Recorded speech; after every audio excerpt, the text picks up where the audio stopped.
kokouksen anti. Kyllä mä uskallan väittää, että Euroopan ja tällä kertaa Kanadan näkemykset ovat yhtenäiset, ja olen myös viestitellyt Britannian pääministerin kanssa viime päivien aikoina, ja ihan selvästi on syntymässä konsensus siitä, mitä pitäisi tehdä. Ja nyt on vaan lähinnä kyse siitä, että miten se tullaan tekemään. Suomen puheenvuoro, me pidimme puheenvuorot pääministerin kanssa yhdessä ja peräkkäin.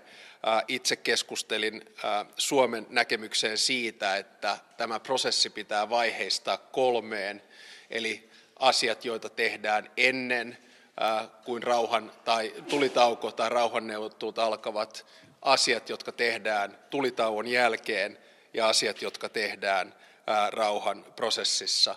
Ja pääministeri omassa puheenvuorossa keskittyi vahvasti eurooppalaisen yhtenäisyyden puolustamiseen, Euroopan puolustuksen rakentamiseen ja korosti myös sitä, että tarvitsemme Eurooppa-neuvoston koolle mahdollisimman pian.